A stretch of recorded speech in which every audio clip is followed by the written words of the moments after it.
Creating a product market fit software is one of the essential tasks of modern businesses. They need to understand the complete software development lifecycle to accomplish this, enabling them to develop the right software product in this competitive era.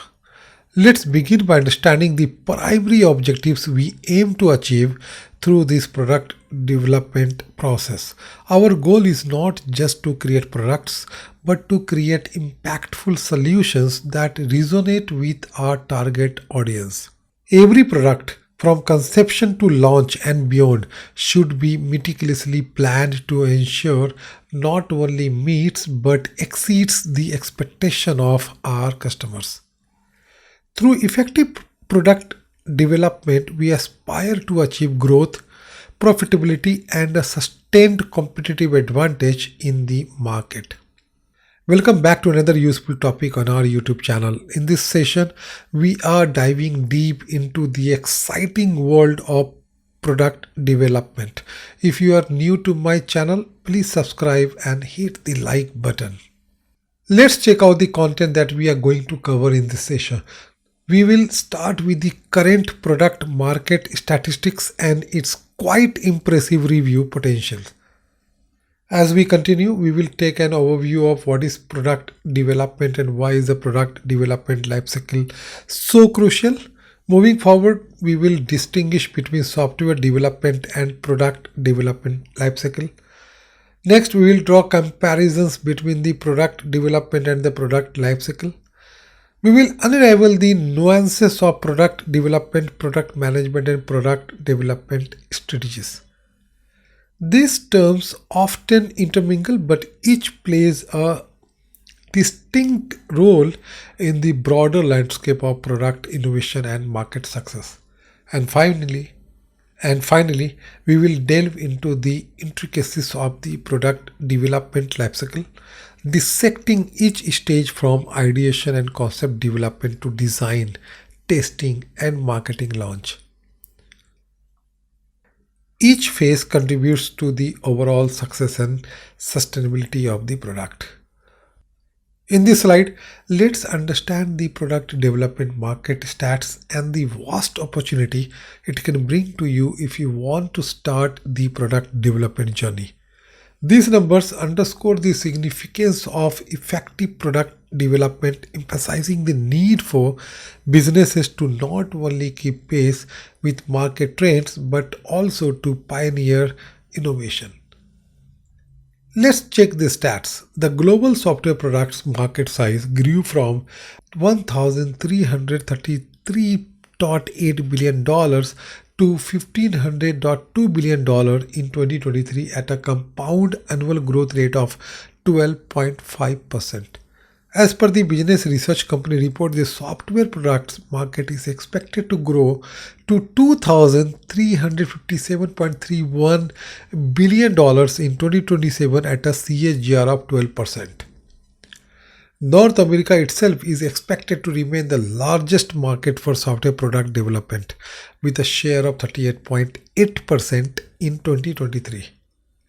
The Asia Pacific software product development market is projected to grow at the highest CAGR of 12.9% during the forecast period.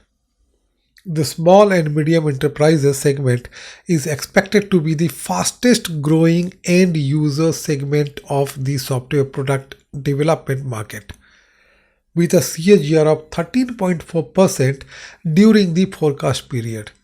You can find all these reports from the mentioned link below. In this slide, let's understand the overview of what is the product development lifecycle. As per the definition, the product development lifecycle is an important concept to understand for anyone involved with product management. The product development lifecycle is a systematic process that guides the creation, development, and launch of a new product or service. It encompasses all stages from the initial concept, which is idea generation, idea screening, concept development and testing, preparing a marketing strategy, and once all is prepared and documented, then starting actual product development, then marketing test and market launch, extending to product maintenance and eventually discontinuation of the product. The product development lifecycle is a roadmap that ensures a structured approach to product development, incorporating market research, design, development, testing, and strategic planning. And finally, it aims to optimize efficiency, minimize risks, and ultimately deliver successful products that meet or exceed customer expectations.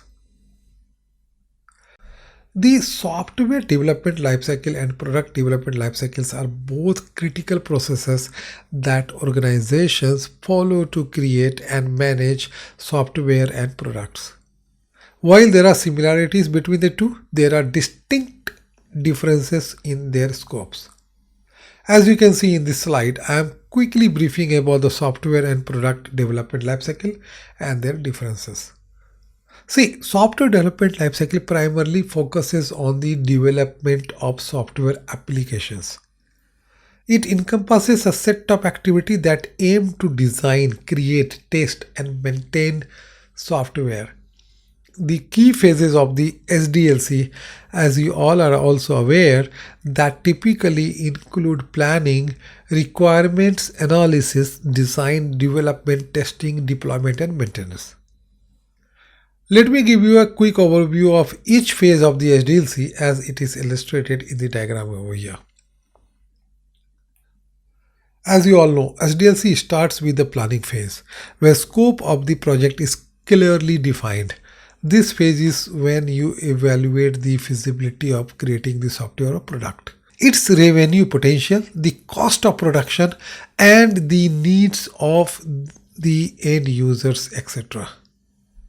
In a simple term, the planning phase typically includes tasks like cost-benefit analysis, scheduling, resource estimation and allocation, and most importantly, quality assurance requirements and identification of the risks associated with the projects is also done in the planning phase.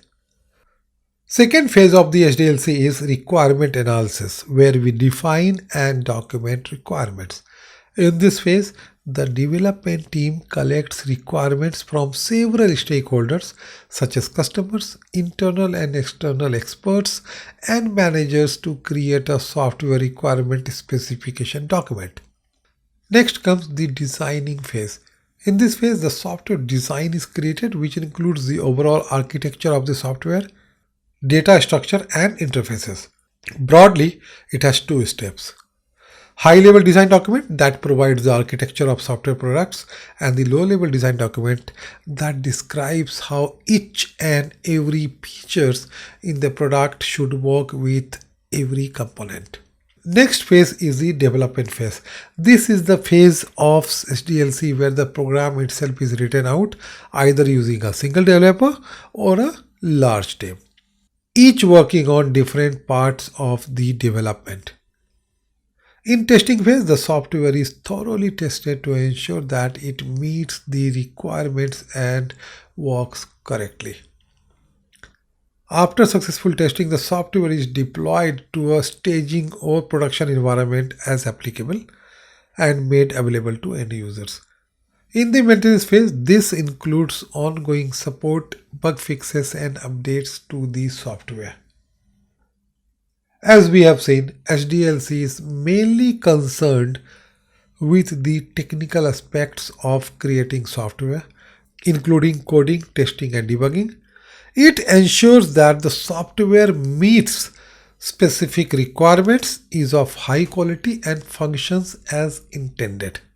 Therefore, it is more centered on the software development process, and it may not always involve the broader considerations of marketing, business strategy, or customer needs.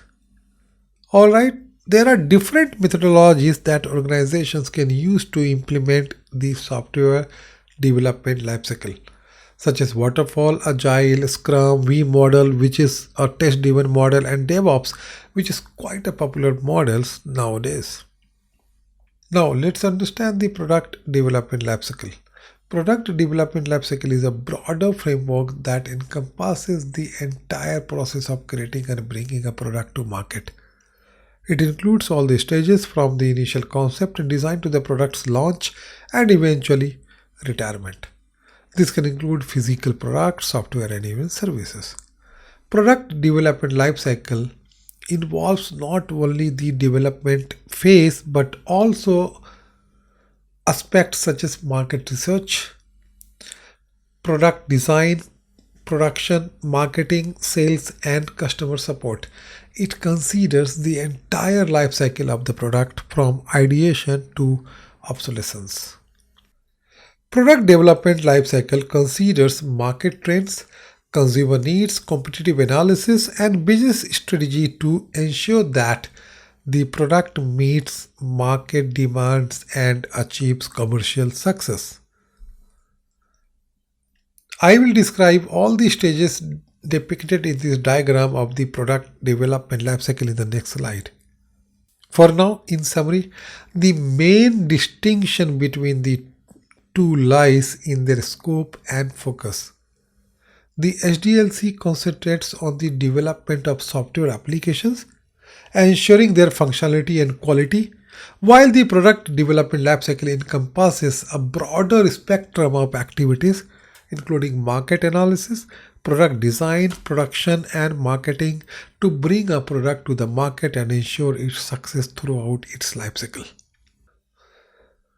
In our previous slide, we understood how product development lifecycle involves not only the development phase but also aspects such as market research, product design, production, marketing, sales, and customer support. It considers the entire lifecycle of the product from ideation to obsolescence. Now let's understand the product lifecycle and how it is different as compared to product development lifecycle. The product development lifecycle and the product lifecycle are two completely different concepts, but easy to mix up because of their similar sounding names. The product development lifecycle refers to creating a new product from ideation to launch. On the other hand, the product lifecycle analyzes how products change over time as they gain or lose sales volume and market share. Usually, a product lifecycle is divided into four discrete stages. One, the introductory stage, when the products enter the market. Second, the growth stage, when it establishes its position and brings the most profit. And third, the maturity stage, when it stabilizes in the market and has the highest sales volume. And last one, the decline stage. This typically does not include the product development lifecycle stages. However, in case of new product development, you can add the product development lifecycle stages to the product lifecycle before the introduction stage as depicted in the diagram. In this slide, let's quickly understand what is product development and how is it different from product management and product development strategy. Is product development the same as product management? Though they sound almost identical, there is an important difference between product development and product management. Product development describes the process of building a product, where product management is the overseeing of that work. It is a slight difference, but an important distinction.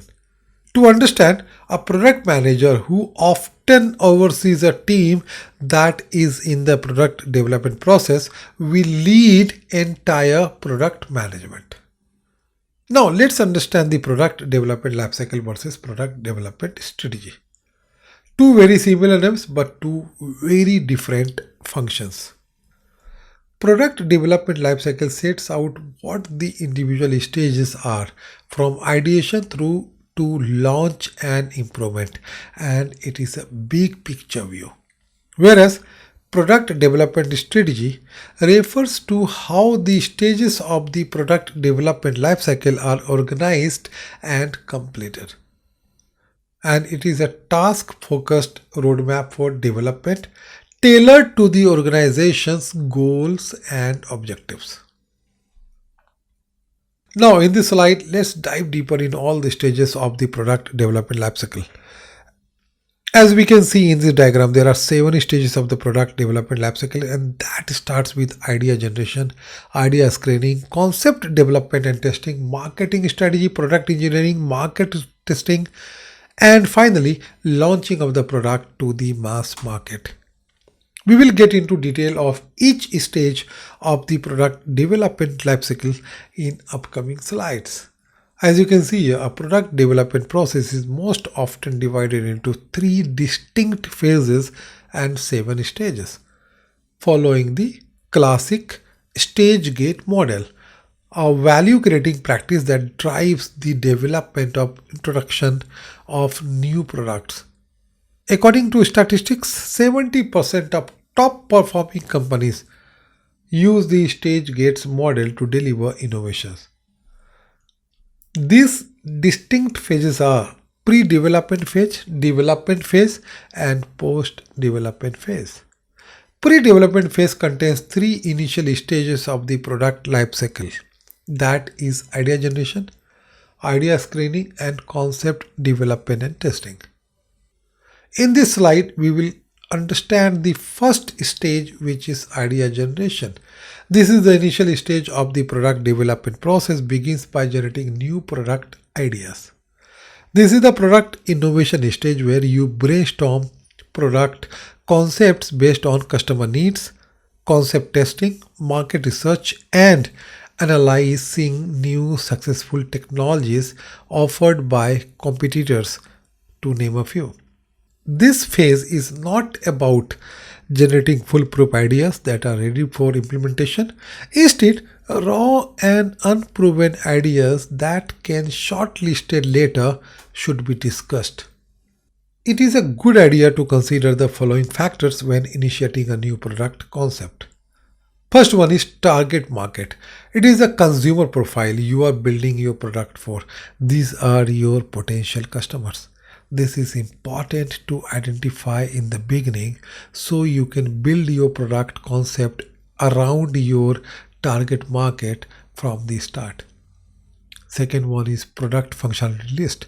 While you don't need a detailed report of the product functionality just yet, you should have a general idea of what functions it will serve. Consider the look and feel of your product and why someone would be interested in purchasing it. And the third is mind mapping. Writing out concepts and ideas that you like and figuring out ways to combine those on visual maps helps to find unexpected solutions.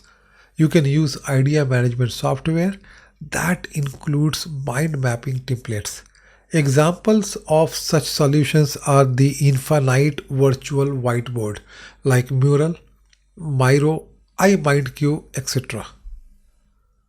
Fourth is existing product evaluation. When you have a new product concept, it is a good idea to evaluate your existing product portfolio. Are there existing products that solve a similar problem? Or does a competitor offer a product that does not allow for market share? And if yes, is your new concept different enough to be viable? Answering these questions can ensure the success of your new concept. Next and most popular technique is camper method. You can use this brainstorming method to define your idea, which involves substituting, combining, adapting, modifying, putting to another use, eliminating or rearranging your product concept. Each has its own significance. Substitute. This feature can be replaced to make your product better. Combine. How do you combine your technology with something else to extend its functionality? Adapt is for can you adapt this product to other customers and markets? Modify stands for What can you add to change this product? Purpose: can you use this product in some other ways? And eliminate means which features can be removed to make the product cheaper, faster, lighter, or simpler. Rearrange or reverse can be considered as: can the product evolve into something new? What if you turn it upside down or inside out? As I mentioned earlier in the mind mapping section as well, you can use idea management software to engage more participants in collective brainstorming equipped with mind mapping templates, built-in videos and text chats, tools to upload images and documents, and other useful functionality. Lastly, For You approach by Michael Skock, taking a deeper look at each of these aspects in detail will provide greater clarity. This step helps check the feasibility of the shortlisted problems and their solutions. Unworkable means figure out whether the brainstormed product concepts will address some real problems. Will the product be able to fill the existing customer experience gaps, and will the product achieve product market fit? Unavoidable means, is the problem the product will address unavoidable to the extent that it becomes mandatory to comply? It is necessary to find out whether solving that problem is a choice or a compulsion. Urgent stand for, is the problem urgent and is solution highly demanded by the target market? If the answer is affirmative, this could be a chance to cover the white space in the market with the original product. And the last is underserved. Are there no available products that address the existing user problem? Look for the white space in the market and hold on to the idea that looks promising. In stage 2, in idea screening, once the ideas are generated, a business should decide which of these will work best and which are not worth investing in.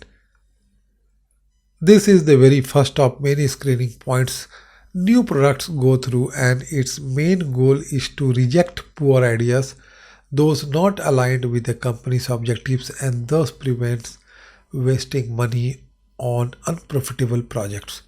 This is a crucial stage for your product success. You don't want to move to the next phase until you are sure that your idea is viable and well thought out. Here are some popular techniques to select and rate ideas. First is fail-proof testing. The team creates a list of criteria designed to cut off unprofitable ideas. Usually, these factors are feasibility, budget, company's values, user needs, competitions. These are the basic requirements that all potential products should respond to. Next is evaluation metrics. To make the results of your evaluation more measurable, assign the values from 0 to 10 for each criterion. The idea that got the most point will have a competitive advantage over the rest. Show slide 13 for evaluation metrics, visual representation chart. As you can see in this sheet, based on the scores, you can rank the importance of each idea. Financial evaluation. Even if you outlined basic budget requirements and metrics, it is better to be safe than sorry. Perform an independent budget analysis focused solely on the cost and expected profits of the solution. SWOT analysis. Analyzing your product strengths, weaknesses, opportunities, and threats early in the process can help you build the best version of your new concept. This will ensure your product is different from competitors and solve a market gap. Next is co-star evaluation, a lesser known but a fundamental metric for evaluating your expectations and knowledge of the product. You need to define the characteristics of your team, opportunities of the product, describe the functionality of the solution.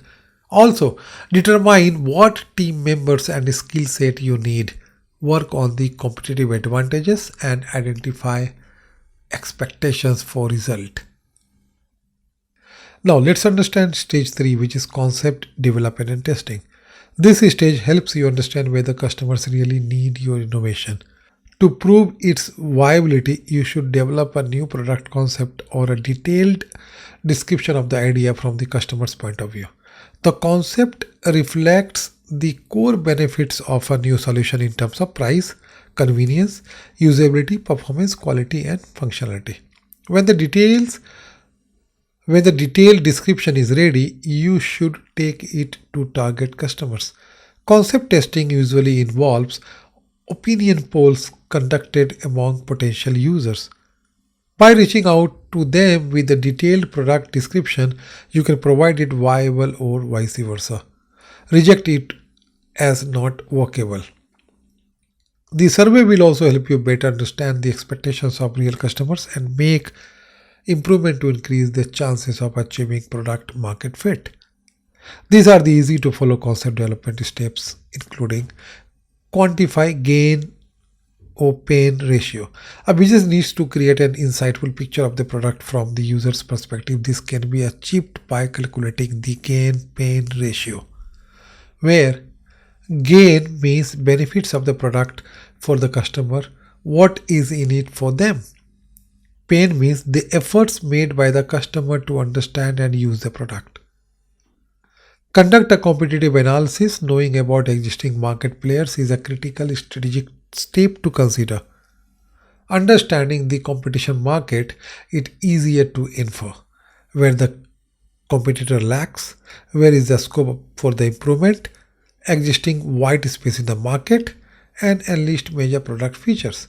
The user stories involved in the new product development software project will make or break a business. When creating a list of such features, it is imperative to know how is it an innovative feature and how is it going to solve a problem. In market research and strategy, it is all about drafting a way to reach out to the targeted audience. This business analysis will help to determine whether the new product development efforts are worth the financial investment or not. It is important to strategize in an informed way about the selling price by identifying the base price of the product. Here I have provided the two models to identify the base price. First one is through cost-based price model. Here the initial production cost is added to the markup percentage to come up with the new product's final price. You can apply the cost plus pricing formula as mentioned on the screen. First, we will calculate the production cost. The production cost is the sum of technology cost plus development cost plus licensing cost if applicable. If the sum comes, suppose $100 as taken example over here, the markup cost will be 50% of the production cost, right? This way the base price will be the sum of production cost plus the markup cost, which is $150 here in this example. Second method is a market focused pricing model. As mentioned, this pricing is inferred after a thorough analysis of the pricing model of similar products in the target market. The factors to consider when selecting a competitive price are as follows. First factor is price above market factor. A higher price is suitable when proceeding with new product development initiatives that solve an urgent problems of the customers. Second factor is the copy market factor. Selling the new product at the same price as the competitors can initially be a safer move. However, marketing efforts would have to be ramped up to score better than the competitor. And the third one is the price below market factor. A lower price bracket than the competitor is recommended to attract customers that can be converted into loyal ones over time, even if the new product solves things differently. So as we all have learned that marketing strategy and business analysis is going to play a vital role in the product development roadmap and go to market scenario. Let's understand the fifth stage, and it is product development stage, or you can also call product engineering stage to follow the nomenclature of the product development lifecycle management. Moving forward, when the new product development idea is in place, the market strategy is documented and the business analysis is completed, it is time to move on with the product lifecycle development process. Product development is a process of designing, developing, and testing a new product or feature. This step involves a product development team supervised by a project manager who tracks progress, keeps the process within budget, and in the ideal world, guarantees on time delivery. The product development starts with developing the prototype followed by MVP. Prototype focuses on creating the UI UX for the product, which is then shared with the stakeholders. This helps in visualizing how the product will look and whether it complies with the best practices. Minimum viable product focuses on working on the user stories and agile for the new product that will set it apart from others. Once the design, development, and testing are done, the MVP is launched in the market with minimal features. The future iterations depend on the initial response.